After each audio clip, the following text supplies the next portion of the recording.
Štai jau vasara praėjo. Jie nors niekaip neatėjo. Lyjo, pūtė, štai šiaurys. Ką mums gero padarys?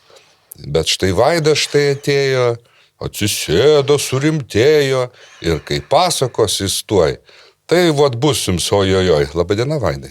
Sveiki visi. Sveiki visi, aš pabrėšiu, čia yra 8 dublis. Kai Algis deklamuot bando. Antras tik tais. Tik tai antras, taip. Visų.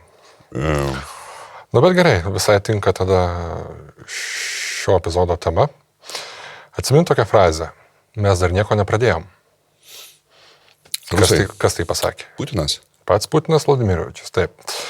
Jis tai pasakė 2022 metų Liepą. Pradžia buvo. Aišku, pats pasakymas tada skambėjo absurdiškai ir dabar jisai skamba absurdiškai, bet čia buvo prieš pat vasaros puolimą. Nes vasaros puolimas, galim sakyti, buvo įsibėgėjęs po nepavykusios pradinės invazijos etapo, tada buvo tos pavasario etapai keli, kai pavyko slinktis tolyn, persigrupavus pajėgas, atitraukusias nuo Kijevo, arba atitraukusias, bet tiksliau išstūmus rusus nuo Kijevo. Tas mūšis dėl Donbaso įsibėgėjo tuo metu. Tada pradėjo keliauti... Tengi pats Mariupolio įkarštis ir buvo keli mėnesiai. Mariupolio įkarštis buvo gegužė, man atrodo, balandžio mėnesį gegužė. Okay. Bet vasara, ta birželio mėnuo, kai labai sunku, kai buvo ta rusų persvara labai didelė, amunicijos, vamzdžių, baigėsi resursai, baigėsi ištekliai ukrainiečiams. Reikėjo tiesiog šviežienos visko. Ir personalo, nes ir tų savanorių tada buvo apmažėję jau. Ir nuostoliai buvo pakankamai rimti. Rusai, aišku, buvo patyrę tuo metu dar didesnius nuostolius. 10 000 buvo žuvo. Rusai tuo metu buvo beje pripažinę 6 000 žuvusių. Tai buvo 10 arba 10 kartų mažiausiai daugiau.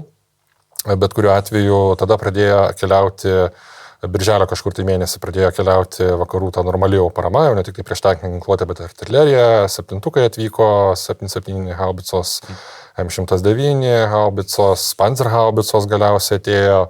Kiek tenai buvo visokių nesąmonių, dėl to duosim, neduosim, bet galiausiai atėjo. Haimarsai atkeliavo pirmieji irgi birželio mėnesį ir prasidėjo Liepos mėnesį tada, pirmieji gebėjimų įrodymai ukrainiečių, kad jie geba labai greitai persiorientuoti, labai geba greitai įvaldyti vakarietišką techniką. Visi šitie buvo mitai sulaužyti, mitai, ne mitai, pagristi galbūt teiginiai, bet kuriuo atveju jiem tai pavyko ir tada nusistovėjo tokia fronte pusiausvyra, kai mes dar nieko nepradėjome, taip ir nebuvo įrodyta. Vasaros puolimo metu per visą Liepą buvo ten pakrapštyta fronte nemažai, ten ties Kupiansku, tolyn pasislinkta link Bachmuto tuo metu dar neužimto. Ir ką ukrainiečiai tuo metu padaro, aišku, tai jie įrodo, kad mes dar nieko nepradėjome, mes ukrainiečiai. Jie rugsėjo mėnesį, priminsim, surengė savo kontrpuolimo didžiąją operaciją.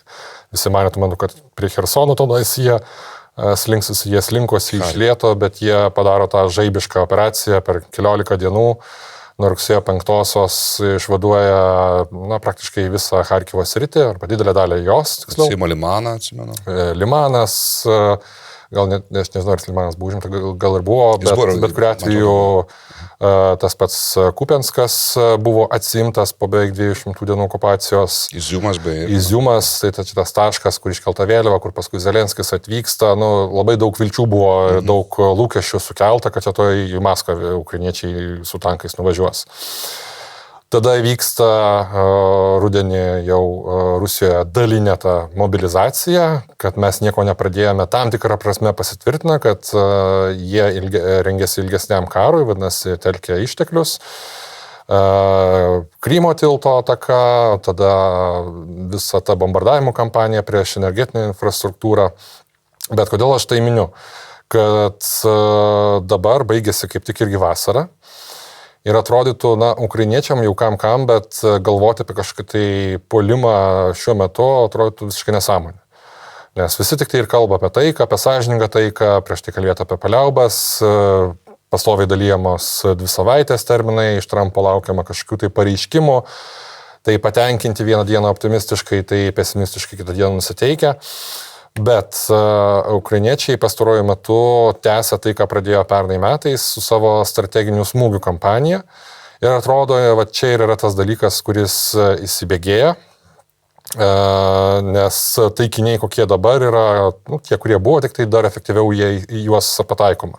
Tai yra naftos perdirbimo gamyklos, net kur buvo iki Ūslugos nuvarę dronai, vienas iš jų įskrido į Estiją, sėkmingai atakuota, ten kur suskystintų dujų terminalas, arba ten pataikyta, man atrodo, buvo ne tiek suskystintų dujų patį terminalą, o į dalį, kurie atsakinga iš esmės už benziną ar panašiai. Esmė ta, kad Rusijoje ta prasidėjusi benzino, beprasidedanti benzino krizė, vadinamoji, arba taip kaip tikimasi, lūkesčiai mūsų tokie yra, kad ten prasidės benzino krizė ir visa ekonomika pradės garmėti žemyn, kai benzo kainos sukyla iki maždaug euro ribos. Ten laikėsi apie 60-70, buvo prieš tai 50 euro centų, jeigu taip skaičiuojant. Tai dabar kažkur tai jau iki euro davarė už litrą. Ir ima trūkti benzino, tai aišku prieš derliaus sezoną, apskritai prieš žiemą, kai suvartojama daugiau degalų visur, visoje Rusijoje, tai yra svarbu. Ir lūkesčiai čianais yra labai neblogi, bet mano teiginys yra, kad ukrainiečiai dar nieko nepradėjo. Nes tai, ką mes matome, atkreipsiu dėmesį smūgius pirmiausiai dronais. Taip yra naujesni dronai, taip yra greitesni dronai, sunkiau užžeminami, sunkiau numušami, tai rusams yra problemos tais dideliais atstumais juos numušinėti, kadangi ne visur gali išstatyti oro gynybos priemonės, pansyriai, net jeigu jie gaminami, maksimalia apimtimi visų vis tiek neišstatysi, nes jų reikia dar ir fronte, ten kur ukrainiečių aviacija vis dar toliau sėkmingai siautėja. Ir tas teiginys, kad ukrainiečiai dar nieko nepradėjo, taip pat susijęs ir su vėlgi tų pastarųjų savaičių anonsais, kurie lenda į viešumą, mano manimu, visiškai neatsitiktinai. Iš pradžių Flamingas pristatytas, ta nauja kruizinė raketa, su labai tokiais optimistiniais pareiškimais, su daug klausimų, kodėl jie čia taip viešinasi, rodo netgi patį sandėlį, kur rusai paskui jį neva pabrėžiu lokeitina, kada ten buvo viskas nufilmuota, ten daug klausimų kilo, kodėl taip atvirai rodo, kodėl rodo žmonių veidus, nes tu gali prie tų žmonių anksčiau ir vėliau prisikasti prie jų artimuojų, juos šantažuoti, rusų žvalgyba, kad veikia, tai čia yra faktas, nes veikia visoje šalyje, verbuodami žmonės arba grasindami jiems ir panašiai. Bet kuriuo atveju šitie vaizdai išlenda vienas po kito, pasirodo ilgas Neptūnas pagaliau, viešinamas. Tai, kas buvo skelbta, dabar pasakoma, kad štai yra ir štai žiūrėkite, yra nuotrauka. Didesnė, storesnė, ilgesnė nuotolio, didesnė. Dar galingesnės, išmanesnės, efektyvesnės. Daikin Emura. Čia susitinka tyla ir oro kokybė.